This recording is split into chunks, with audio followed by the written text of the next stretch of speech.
Today I'm going to show you how to make my new and improved granny slippers. This is a great pattern for beginners. I'm going to show you how to make these slippers from start to finish, from casting on of the stitches to sewing up the seams at the end. If you don't need any of this extra information and you just want the pattern, that's free to read over on my website. The link is here. And I do say new and improved because it actually is new and improved. I have increased the number of sizes that you can make with it. You can now make up to a man size 14. I have also made the sole a lot thicker. Don't forget to like and make a comment on this video. It really does help me in the long run. For this pattern, you're going to need size 5 knitting needles. So this size right here. You're also going to need 4 size 5 double pointed needles. You're going to knit in the round with this pattern, but don't worry, I'm going to show you how to do it and how to pick up the stitches. It's actually quite easy. And this is the best way to learn how to knit in the round because you're not doing it from a cast on, which is a whole nother thing, but that's another video. You also are going to need a tapestry needle, which is this. I'll do that, as it was done for makeup tutorials 10 years ago. And tapestry needle is to sew up the seams when you're finished and to work in the ends when you're done. Of course, you're going to need something to cut, so a pair of scissors. You're also going to need a standard ball of worsted weight yarn. I am not sponsored by Red Heart, but this is just your regular size ball that you're going to find at any of the big box stores, so get something like this. This particular one is 198 grams or 7 ounces, depending where you are. If you want to go by yards and meters, it is 364 yards or 333 meters. This will make a pair of slippers easily, and you are going to have leftover for it. If you would like to become a member on my website, it's only $3 a month, or you can do a yearly subscription for $28. As of right now, there are 35 patterns on there that you can download and print. I will be adding more as time goes on, including this one, and it is a great value. It really helps me and keeping my work going because I actually do this full time now and it's been going great. But your support certainly helps me in every way possible. If being a member on my website somehow creeps you out or whatever, you can go over to Patreon. I don't have as many patterns over there, but right now, as of the taping of this, I have 25 patterns. Of course, this one will be added. And for $4 a month, because Patreon takes a bit of a cut, so I had to increase it a little bit, you can get all those patterns to download and print too. This pattern, like all of my patterns, is free to read online. It is ad supported, but it's still completely free for you. If you are looking for this specific pattern, the link is right here. If you are looking for any of the links, all the links are below in the description too. I would also like to mention, because I don't think I've mentioned this in any of my other videos, you can sell what you make with this pattern anywhere you like. If you want to sell your finished product, your final made slippers on Etsy, I'm cool with that. I want to support my fellow creative people to make a living from doing crafts, genuine handmade crafts. All I ask is that you don't make illegal copies of my pattern and give it to your friends. I'm having people steal my stuff and selling my patterns on other websites now, which is so aggravating. It's theft. It's just pure theft, and some people really don't care. They have no morals. So I am now going to disappear and go into voiceover mode so you can watch how to knit these slippers. To start, you're going to take the yarn, wrap it around your needle, and cross it over the yarn. Next, you're going to wrap the yarn around your fingers. Wrap it once around your little finger, over, under, and over your fingers so it looks like this. This is to keep even tension while you're knitting. Insert your needle through the loop from back to front. Wrap the yarn around your needle and pull it through. Twist it slightly and place it on your non-working needle. Wrap the yarn around your needle, pull it through, twist it slightly, place it on the non-working needle. Every time you do this, you're casting on 1 stitch. Do this until you have 38 stitches for the smallest size. The number of stitches you need depends on the size that you're making. Go to the pattern at queenbee.com to see how many stitches you're going to need for the size that you're making. Once you're done casting on all the stitches, this is what it's going to look like. I always double check to make sure I've cast on the correct amount.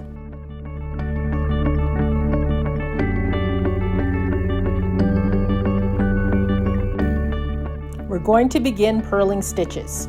Put your needle in the stitch from back to front, wrap the yarn around your needle and drop the stitch. Put the needle from back to front, wrap your knitting needle, pull it through, drop the stitch. The number of stitches you're going to need to purl depends on the size that you're making. For the size we're making, it's 13. Time to switch over to knitting to make the sole. Whenever you're switching from purl to knit, always make sure to pull your yarn to the back of your work like this. If you don't, you'll accidentally pick up a stitch and your stitch counts will be off. And now we're ready to knit. Insert your needle from front to back, wrap the yarn around your needle, pull it through, and drop the stitch. Insert the needle from front to back, wrap the yarn, pull it through, drop the stitch. For the size that we're making, we need to knit 12 stitches. Check the pattern to see how many you need for the size that you're making. Now that we're switching back to purls, we're going to need to pull our yarn forward this time. And just like before, insert your needle from back to front, wrap your yarn, pull it through, drop the stitch. Purl to the end of the row.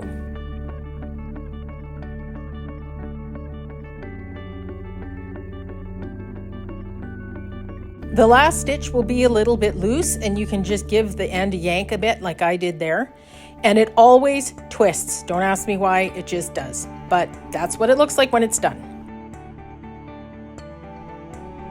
This row is mostly made of knit stitches, but does have 2 purl stitches that form the fold. I'll show you when in a moment. For the size that we're making, you're going to need to knit 13 stitches. You'll need to knit more for different sizes. Because we're going to purl, you need to bring your yarn forward, purl the stitch, bring your yarn back, and knit again. You're going to knit a total of 10 stitches this time. You'll need more for the bigger sizes. And because we need to do the purl, pull your yarn forward, purl the stitch, pull the yarn back, and then knit to the end of the row for all sizes.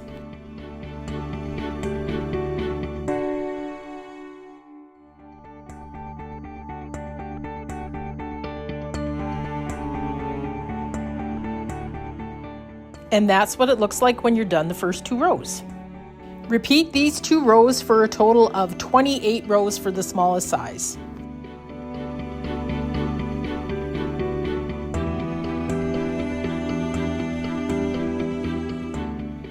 There's always been some confusion over to how many times you're supposed to repeat these, and I'm going to show you the easiest way to do this. It really is just to count how many you have by 2s. So what I'm going to do right now is count how many rows I have based on the lines that are going across.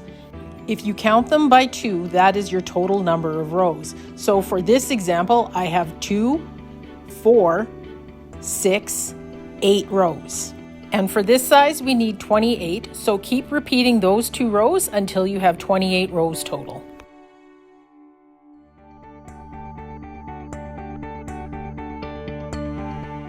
Next is the ribbing for the toes.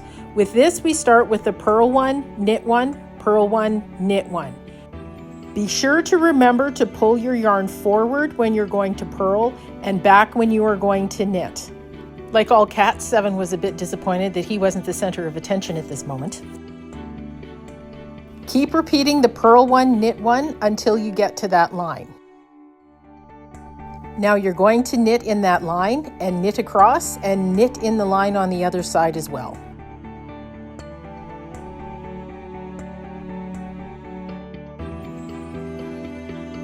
Keep knitting until you hit that line. Knit in that line, pull your yarn forward and begin to purl, knit again. Purl, pull the yarn back, knit, purl, knit, purl to the end of the row. The last stitch will be a purl.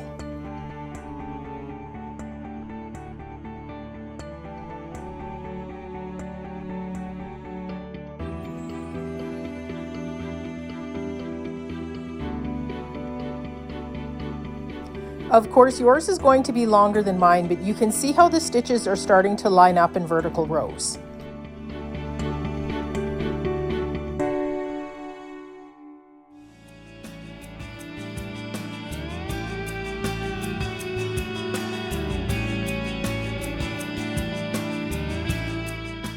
Moving on to the wrong side of the slipper, the row starts with a knit this time. We knit, then we purl, then we knit, then we purl, then we knit, then we purl. Knit, purl for 13 stitches in total, or however many times you need for the size that you're making. The fold line isn't as easy to see on this side as it is on the right side, but you always purl in that fold stitch. Pull the yarn back and knit the sole stitches.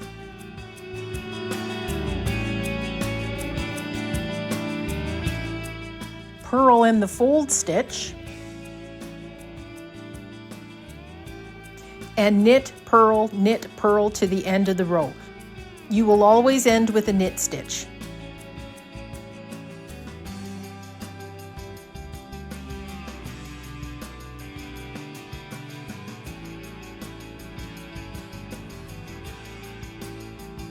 And that's what it looks like from the back side.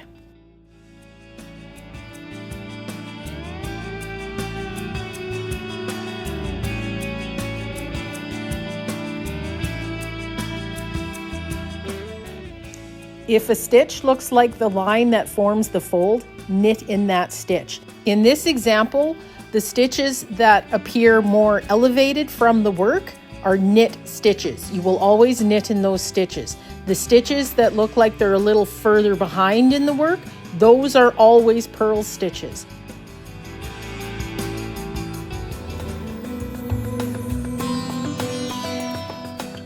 Insert your needle from the front to the back through the 2 stitches as shown.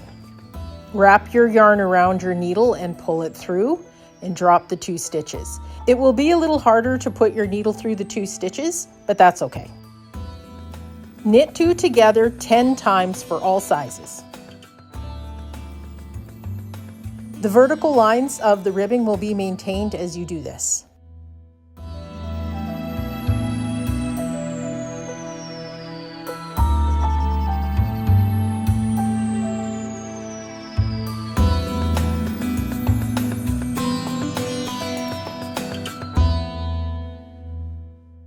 Keep knitting 2 together even as you do the sole portion.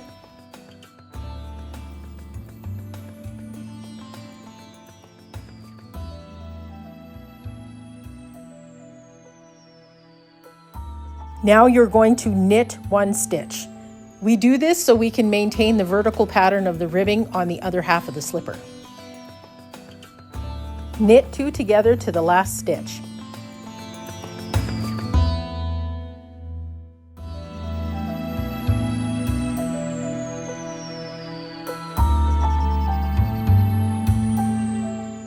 Sometimes it's even hard for me to get those 2 stitches together.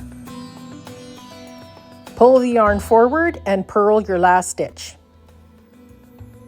The ribbing pattern is maintained and there's less stitches on our needle.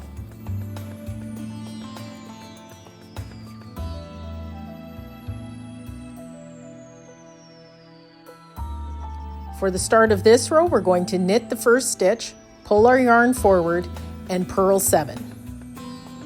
Check with the pattern if you're making a larger size. If you're comfortable, you can always do a check. Everything that is a knit on the right side becomes a purl on the wrong side. So here I have to purl 1 more stitch. Next, I need to knit the remaining stitches for the sole.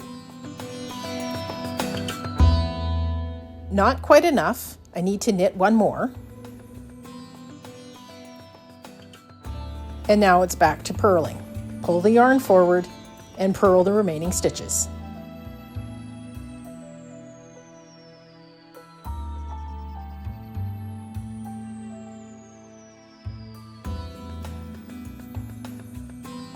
That's what it looks like from the wrong side, and now from the right side. The ribbing looks good.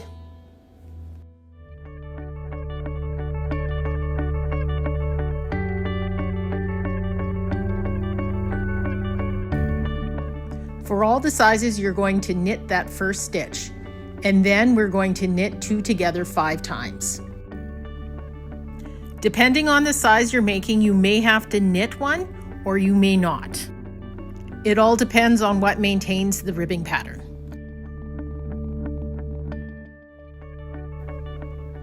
Knit 2 together to the last stitch.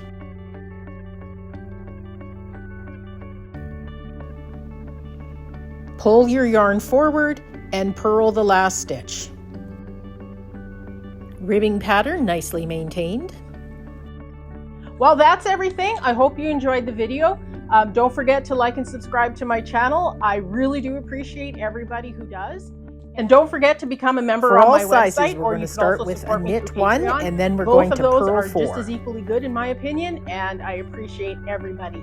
Thank you so much for watching. Have a great day. Check to see how many you're going to need to knit.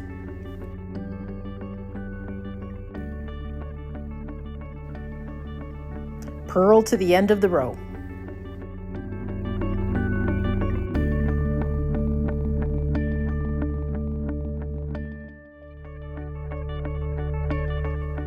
"7 degrees, it looks great.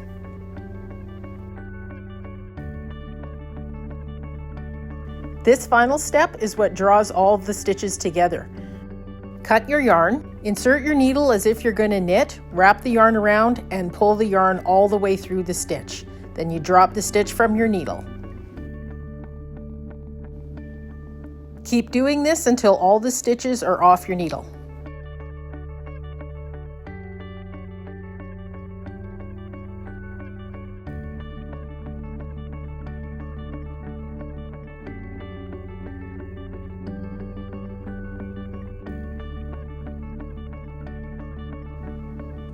When we're done, it'll look like this.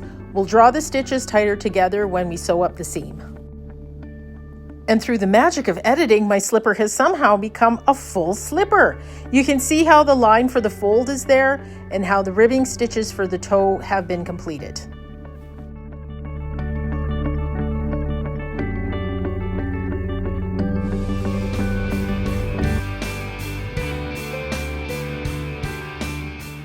Make sure that the right side of the slipper is facing you when you're starting to pick up the stitches. You'll notice that there is a twist to this stitch with a hole that's below it. Insert your needle in that hole, wrap the yarn around your needle and pull it through. Here's the twisted stitch with the hole beneath it. Insert your needle, wrap the yarn and pull it through. Repeat this for the required amount of stitches. It's always an even number of stitches.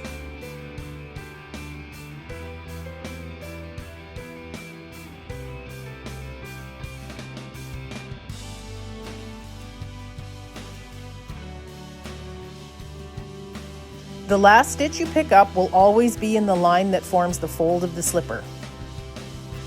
Double check to make sure you've picked up the correct number of stitches for the size you're making.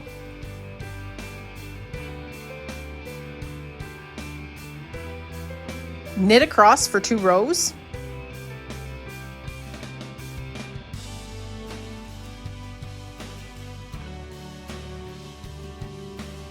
The first stitch will always be a little loose, give it a bit of a tug. We're going to use that end to sew up that side of the seam when we're finished.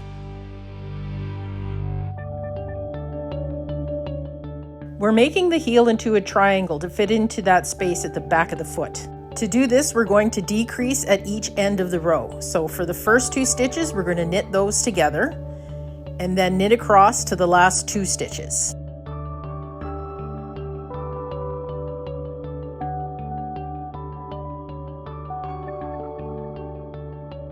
Knit these 2 stitches together.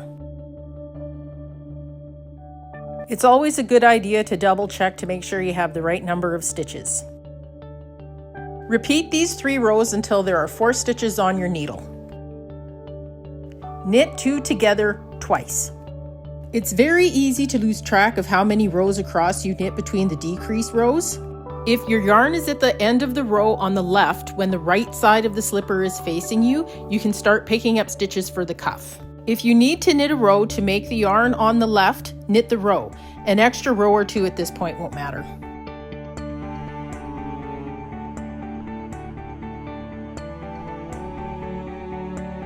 If you haven't already, you're going to need to switch to your double-pointed needles. How you pick up stitches is a matter of preference. I like to pick up my stitches underneath that little nub that's along the edge. It seems to hold well, but anywhere will really do. As long as you're picking up stitches evenly along the side, it will work. For the smallest size, pick up 18 stitches along the first side.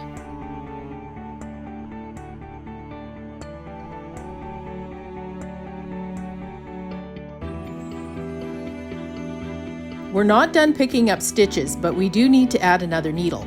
Using your other double-pointed needle, continue picking up stitches just like you were before. When you add the new needle, make sure that your yarn is pulled to the back of your work. If you don't, you'll pick up an extra stitch and your stitch count will be off. This is a very common mistake to make when using double-pointed needles, so if your stitch count is wrong, this is probably the reason why. We're now up to the toe of the slipper, and you're going to want to put your 18th stitch into this spot right here. Still using the same double-pointed needle, start picking up stitches here at the start of the toe ribbing. Continue picking up stitches evenly along the other side of the slipper.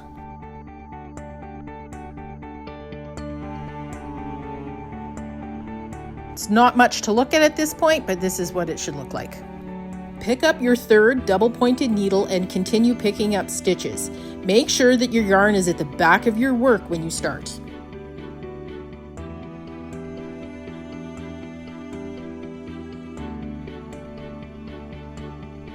The last stitch you pick up should be right here. Double check to make sure you have an even number of stitches on your needles. When starting the ribbing, make sure your yarn is pulled to the back of your work. With your fourth double-pointed needle, you're going to start knit one, purl one ribbing, just like we did for the toe of the slipper. Give the yarn a bit of a tug to tighten up the join between the top of the heel triangle and the side of the slipper. Continue to purl knit around the top of the slipper.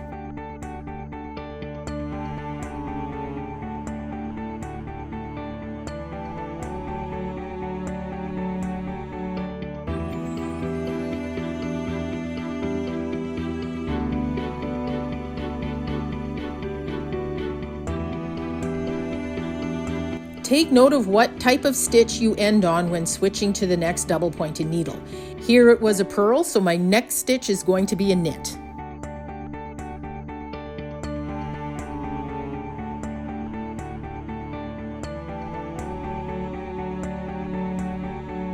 Purl knit across this space as you normally would.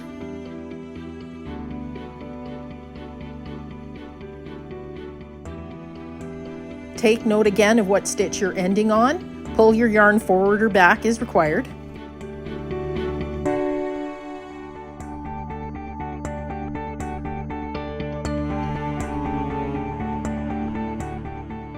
Your last double-pointed needle should always end in a purl. No matter how hard you tug at the beginning, you're always going to have a space like this. It's okay. Continue with the knit one, purl one knitting. You can make the cuff as long as you like. It really doesn't matter. It's really up to you. I've done 6 rounds, but you may want to do more than that.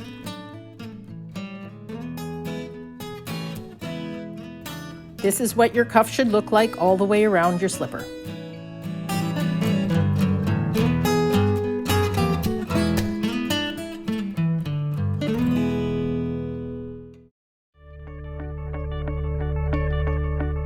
We're almost done the cuff. Now is to put the fancy rolled edge on, and to do this, you just knit.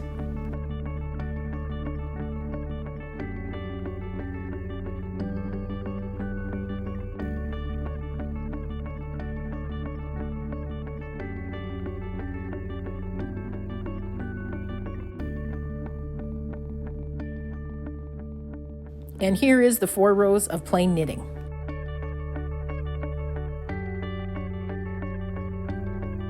When casting off, you're going to want to make your stitches quite loose. Pull the loop larger than you normally would. Knit the next stitch and pull the loop loose again. Take the first loop and pass it over the second loop that you made. Knit the next stitch, making the loop rather large. pass the first loop over the new stitch that you've made. Knit the next stitch, pass the loop over the stitch. Keep repeating until there is only one stitch of the cuff remaining.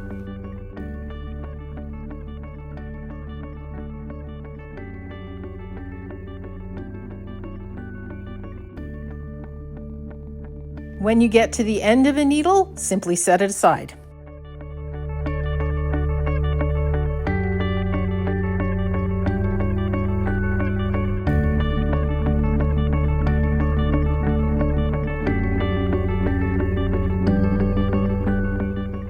To end the top of the cuff neatly, create a join. Place your needle through the top of the first cast-on stitch. Pull the loop through. With your fingers or a knitting needle, pass the loop over the new loop. Cut the yarn and thread it through the new loop. Pull the yarn tight. The slipper is done being knit. Now all we have to do is sew up the seams.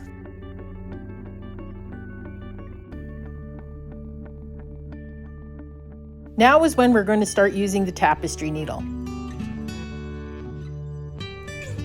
Thread your needle.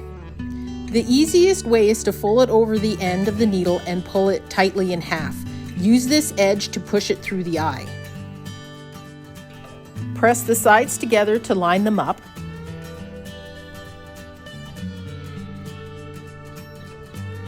Pick up stitches from the right side. To make the seam as invisible as possible, use a blanket stitch. Follow the line of knit stitches down the toe. Pick up in the middle of the stitch on each side and bring the two sides together.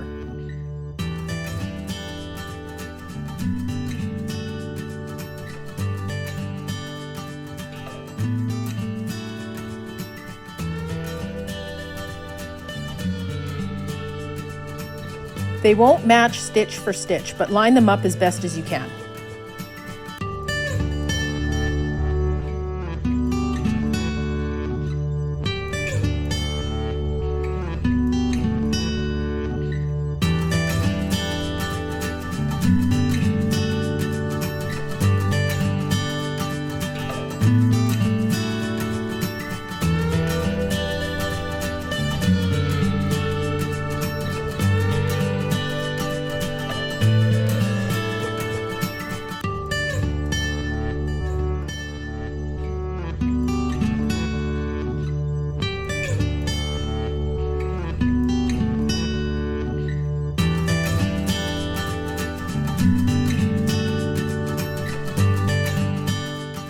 Check every now and then to make sure one side isn't longer than the other.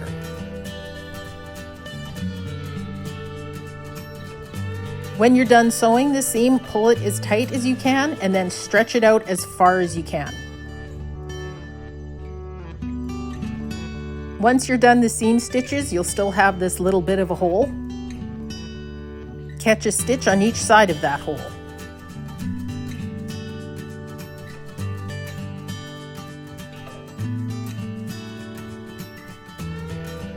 Pull the needle to the back of your work.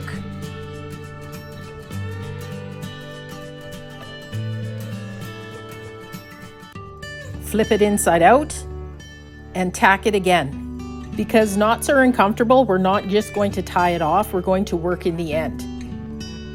I know it's kind of hard to see, I didn't realize it wasn't in focus. Catch a piece of each stitch for about 2 inches down the length of the slipper.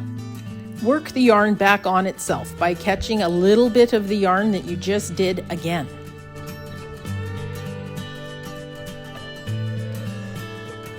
Cut it off, and you're done the toe seam.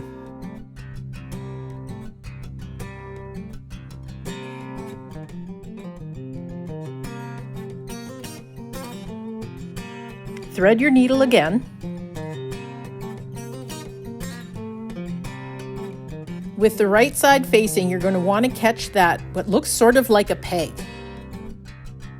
Catch the row, pull it snug, and catch the peg again on the other side.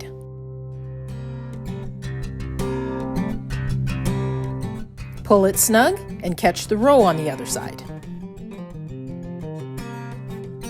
Keep doing this until the seam is completely sewn shut. It won't match row to peg, so you will have to vary how many of the pegs you catch in one go. But you will want them to match as evenly as possible so the seam lays flat.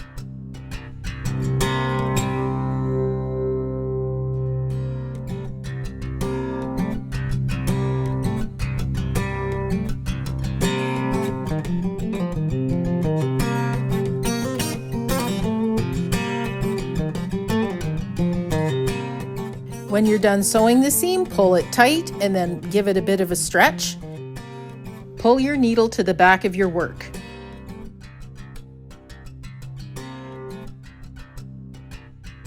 Flip it inside out. Catch a bit of the yarn down maybe 2 inches. Pull it snug and work the yarn back on itself.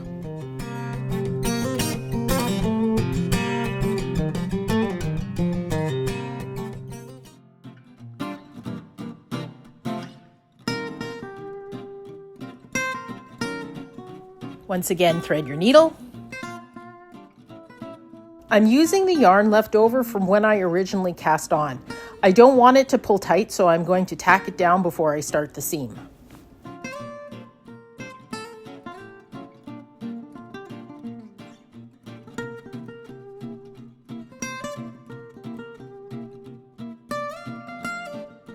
Catch the pegs and the rows just like you did when you sewed up the other seam.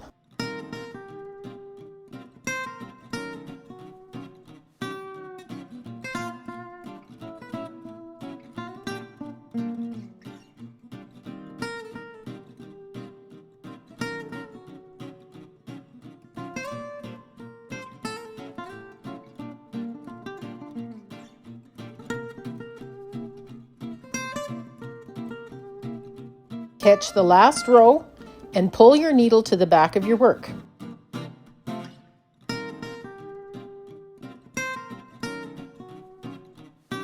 Check out that nicely sewn up heel. Work in the ends as you have before.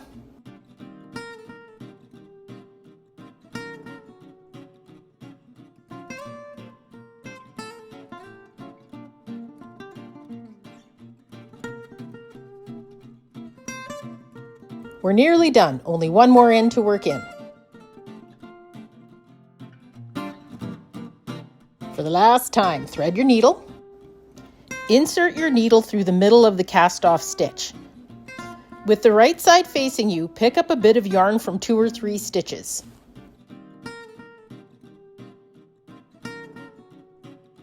Work the yarn back on itself. The cuff automatically rolls over on itself, so you won't see this when you're wearing the slipper. And done. Well, that's everything. I hope you enjoyed the video. Don't forget to like and subscribe to my channel. I really do appreciate everybody who does. And don't forget to become a member on my website, or you can also support me through Patreon. Both of those are just as equally good in my opinion, and I appreciate everybody. Thank you so much for watching. Have a great day.